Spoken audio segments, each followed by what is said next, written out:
മോദി സർക്കാർ ഫാസിസ്റ്റ് അല്ല. CPIM ഇന്നത്തെ പ്രധാനപ്പെട്ട മാധ്യമങ്ങളിൽ പ്രധാനപ്പെട്ട വാർത്തയായി വന്നിരിക്കുന്ന ഒരു തലക്കെട്ടാണ്. കമ്മ്യൂണിസ്റ്റ് പാർട്ടികൾ അവരുടെ അടിസ്ഥാന പ്രമാണങ്ങളിൽ മാറ്റം വരുത്തുന്നത് ആദ്യമായിട്ടല്ല. കമ്മ്യൂണിസ്റ്റ് പാർട്ടികൾ എന്ന് പറയാൻ കാരണം ഇന്ന് ഇന്ത്യയിൽ 40-40-40-ലധികമോ ചെറുതും വലുതുമായ കമ്മ്യൂണിസ്റ്റ് പാർട്ടികൾ പ്രവർത്തിക്കുന്നുണ്ട്. അതിൽ ഒരു കമ്മ്യൂണിസ്റ്റ് പാർട്ടിയാണ് CPIM-ഉം CPI-യും CPI-ML-ഉമല്ല. കമ്മ്യൂണിസ്റ്റ് പാർട്ടി, ഇന്ത്യൻ കമ്മ്യൂണിസ്റ്റ് പാർട്ടി ഇന്ത്യക്ക് സ്വാതന്ത്ര്യം ലഭിച്ചപ്പോൾ പറഞ്ഞത് ഇത് സ്വാതന്ത്ര്യമല്ല, ഇത് വിദേശീയ ബൂർഷ്വാസികൾ ദേശീയ ബൂർഷ്വാസിയുമായി ഉണ്ടാക്കിയ ഒരു കരാറിന്റെ അടിസ്ഥാനത്തിൽ വിദേശീയ ബൂർഷ്വാസികൾ ദേശീയ ബൂർഷ്വാസിക്ക് അധികാരം കൈമാറുകയാണ് ചെയ്തത്. അതുകൊണ്ട് ഇതിനെ സ്വതന്ത്രമായി അംഗീകരിക്കാനാവില്ല. അതുകൊണ്ട് സ്വാതന്ത്ര്യ സമരവുമായി മുന്നോട്ട് പോകണം. അതായിരുന്നു കൽക്കട്ട തീസിസ്. കൽക്കട്ട പാർട്ടി കോൺഗ്രസിൽ ശ്രീ VT രണദേവി അവതരിപ്പിച്ച ഒരു പ്രമേയം, അതാണ് പ്രസിദ്ധമായ കൽക്കട്ട തീസിസ്. അതിൽ പറഞ്ഞിരിക്കുന്ന കാര്യമാണ് ഞാൻ പറഞ്ഞത്.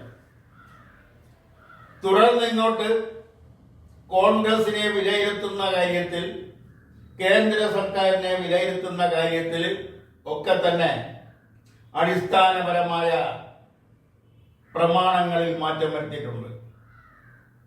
അങ്ങനെ മാറ്റം വരുത്തിയതിന്റെ ഫലമായിട്ടാണ് 1964 ഇന്ത്യൻ കമ്മ്യൂണിസ്റ്റ് പാർട്ടി പിളർന്നത്.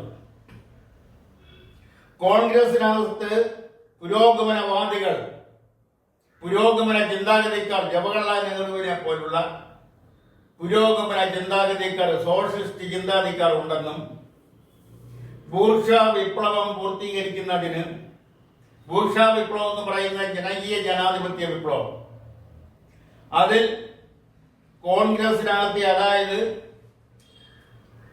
കൊമർഡോൾ ബൂർഷ്വാസി എന്നറിയപ്പെടുന്ന വിദേശ ബൂർഷ്വാസിയുടെ ഏജന്റുമാരായ കോൺഗ്രസിനകത്തെ പുരോഗമനവാദികൾ കൂടി കൂട്ടണം. ഏതിന്? ജനകീയ ജനാധിപത്യ വിപ്ലവത്തിന്. അതിലുണ്ടായ അഭിപ്രായ വ്യത്യാസമാണ് 64 കമ്മ്യൂണിസ്റ്റ് പാർട്ടി പിളരാനുണ്ടായ രാഷ്ട്രീയ ഭൗതിക സാഹചര്യം. പിന്നെ അങ്ങോട്ട് പലപ്പോഴായിട്ട് പിളർന്ന് ഇപ്പൊ 40-ഓ അതിലധികമോ കമ്മ്യൂണിസ്റ്റ് പാർട്ടികൾ ഇന്ത്യക്കകത്ത് പ്രവർത്തിക്കുന്നുണ്ട്. ഇതെല്ലാം പാർട്ടിയുടെ അടിസ്ഥാന പ്രമാണങ്ങളിൽ ഉണ്ടാക്കിയ മാറ്റവും കാലാകാലങ്ങളിൽ ഉണ്ടാക്കിയെടുത്ത പാർട്ടി പരിപാടികളിലെ വ്യത്യാസവും അതിലുണ്ടായ അഭിപ്രായ ഭിന്നതയൊക്കെയാണ് ഇത്രയധികം കമ്മ്യൂണിസ്റ്റ് പാർട്ടികൾ ഇന്ത്യയിൽ പ്രവർത്തിക്കാനുണ്ടായ സാഹചര്യം. വിദേശ ബൂർഷ്വാസിയും ദേശീയ ബൂർഷ്വാസിയും ഒരു കരാറിന്റെ അടിസ്ഥാനത്തിൽ വിദേശ ബൂർഷ്വാസി ദേശീയ ബൂർഷ്വാസിക്ക് അധികാരം കൈമാറി. അതുകൊണ്ട് ഇതിനെ സ്വാതന്ത്ര്യം കിട്ടിയെന്ന് പറയാനാവില്ല. സ്വാതന്ത്ര്യ സമരമായിട്ട് മുന്നോട്ട് പോകേണ്ടിയിരിക്കുന്നു. അതായിരുന്നു കൽക്കട്ട തീസിസ്.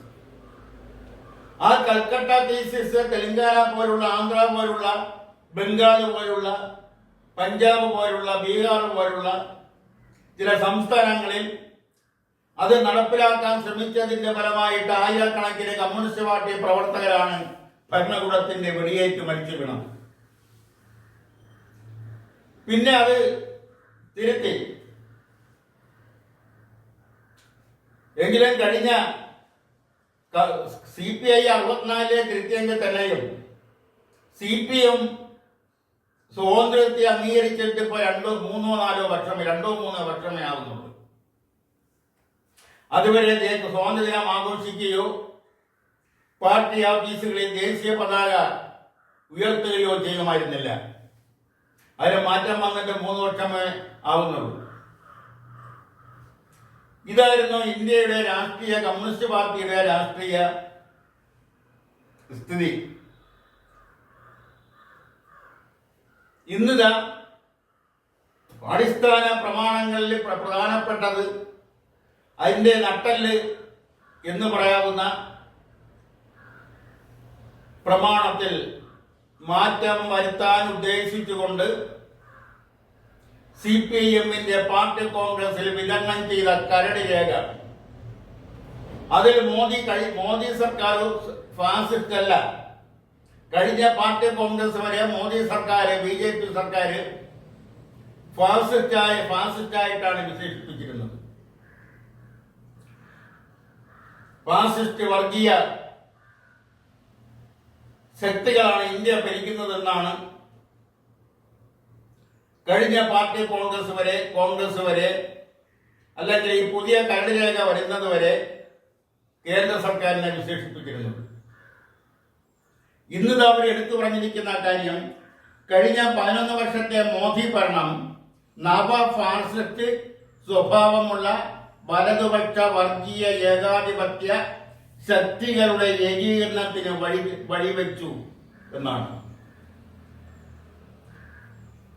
അവിടെ അസന്നിഗ്ധമായി നവ ഫാസിസ്റ്റുകളാണ് മോദി സർക്കാർ എന്ന് പറയുന്നില്ല. അവർക്ക് മാറ്റം വന്നിരിക്കുന്നു എന്നാണ് വിലയിരുത്തിയിരിക്കുന്നത്. അതെന്താ ആയിക്കൊള്ളട്ടെ, ഇനിയും ഇതിൽ മാറ്റങ്ങൾ വരാം. അടുത്ത പാർട്ടി കോൺഗ്രസ് ആകുമ്പോഴത്തേനും ഒരുപക്ഷെ മോദി സർക്കാരിനെ അല്ലെങ്കിൽ BJPക്കകത്ത് പുരോഗമനവാദികളെ, സോഷ്യലിസ്റ്റ് ചിന്താഗതിക്കാരെ പാർട്ടി കണ്ടെത്തിയെന്നിരിക്കും. അതിന് പല കാരണങ്ങൾ പറഞ്ഞ് ന്യായീകരിക്കാനും ഉണ്ടാവും. പക്ഷെ ഇതിങ്ങനെ ഓരോ അടിസ്ഥാന പ്രമാണങ്ങളിൽ മാറ്റം വരുത്തുമ്പോഴും അത് അണികളുടെ ഇടയിൽ ഉണ്ടാക്കുന്ന ആശയക്കുഴപ്പം, ആ ആശയക്കുഴപ്പം കാണാതെ പോകരുത്. ചിന്താശൂന്യരായ എന്തും തലയിൽ ചുമക്കുന്നവരെ സംബന്ധിച്ചിടത്തോളം ഇതൊരു വിഷയമല്ല. എന്നാൽ ചിന്താശക്തിയുള്ള, വായനാശീലമുള്ള, മാർക്സിസവും ലെനിനിസവും സോഷ്യലിസം സിദ്ധാന്തവും പ്രയോഗവും വൈരുദ്ധ്യാധിഷ്ഠിത ഭൗതികവാദവും എല്ലാം പഠിച്ച കമ്മ്യൂണിസ്റ്റുകാരെ സംബന്ധിച്ചിടത്തോളം അവർ അനുഭാവികളാവാം, മെമ്പർമാരാവാം, പാർട്ടി പ്രവർത്തകരാവാം.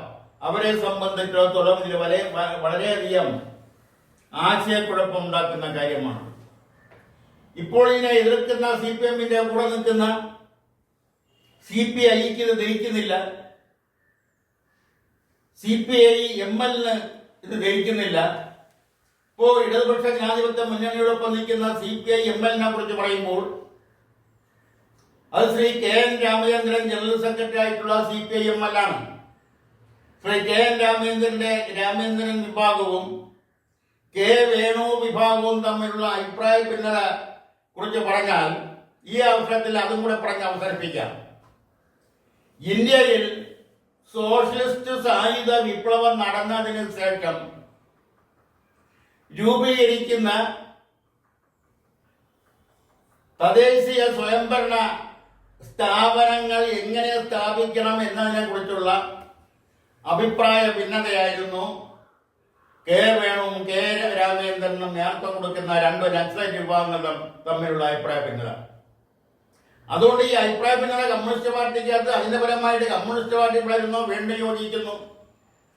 അതെല്ലാം ഒരു വിഭാഗം ചിന്താശക്തിയുള്ള ജനങ്ങൾ കണ്ടുകൊണ്ടിരിക്കുകയാണെന്നുള്ള കാര്യം മറക്കാതിരിക്കണമെന്നാണ് ഈ അവസരത്തിൽ പറയാനുള്ളത്. നിർത്തുന്നു.